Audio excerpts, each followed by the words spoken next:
joining me today. I want to show you how to make a really fun homemade edible glitter.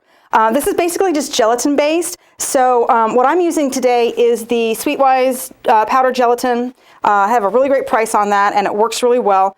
All I have here is 3 tablespoons of cold water, and I'm going to add just 1 tablespoon of the gelatin right on top of that. And I sprinkle it kind of gently so it helps absorb. I don't want any like encapsulated parts to the gelatin.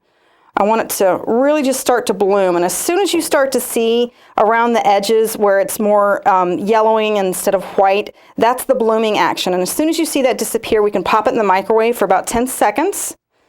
I'm going to give this a little stir just to help incorporate down to the water underneath.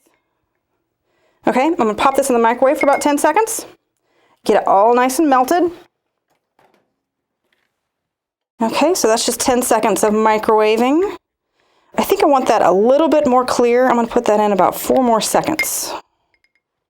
That's looking a lot more translucent to me, so I'm really liking that. If you have any foam that rises up to the top, just take a spoon and get rid of that. This one looks pretty clear, so I'm not going to worry about that. So I'm going to put just a drop of the fuchsia in here. If you have something that you want to match, like a party invitation or a ribbon color or something like that, then you can certainly match the glitter to whatever you're using. And here I'm just going to use a Pearl Sheen Americolor.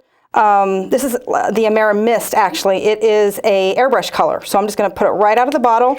You always want to make sure that you shake it up a couple times before you put it in.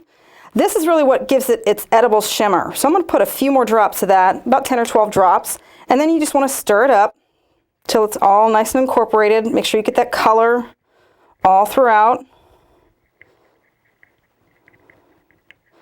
And then once you have it fully incorporated, you want to make sure you don't have any dark spots. Oh, that's a pretty color.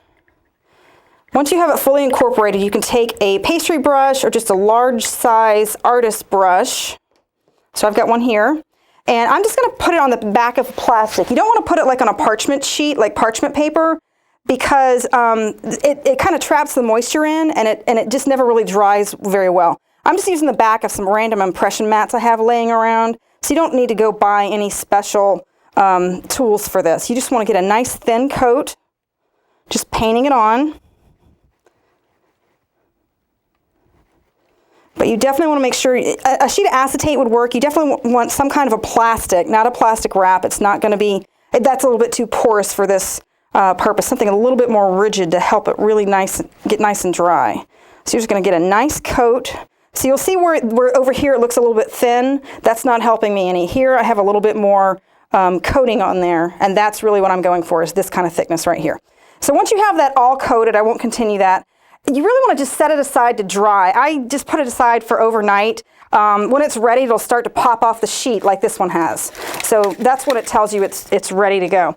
So here I've got just a coffee grinder that I use just for spices. And you just want to make sure it doesn't have any kind of odor like cayenne pepper or garlic or something like that. If you have one that you use this for frequently, then you certainly can just designate it for glitter and then not worry about what's in it. So I'm just breaking this up into pieces. And I don't want to get it over full, but I'm going to put these into about quarter size pieces and just break it up and put it in the grinder. And I want to get it fairly full. Just go ahead and go up to the fill line that's on the coffee grinder. And that way you're going to get a nice even grind. So I'm going to fill this up and then we'll get it going.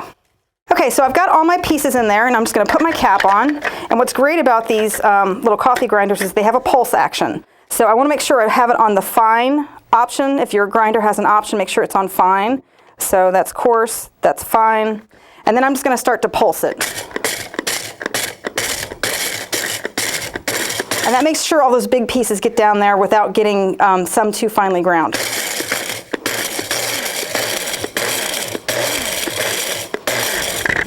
All right, let me just show you where our progress is. So we now have some nice chunky pieces that are a little bit smaller.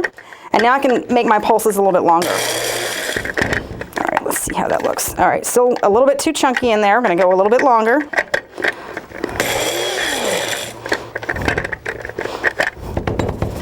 All right, that's looking pretty good. Still some bigger pieces. You can always put this through a sieve or a strainer to get the finer pieces out. And then what you'll end up with is smaller pieces like this that are going to be on the, that would be good like on top of a cupcake or something like that. That's really what you're going for.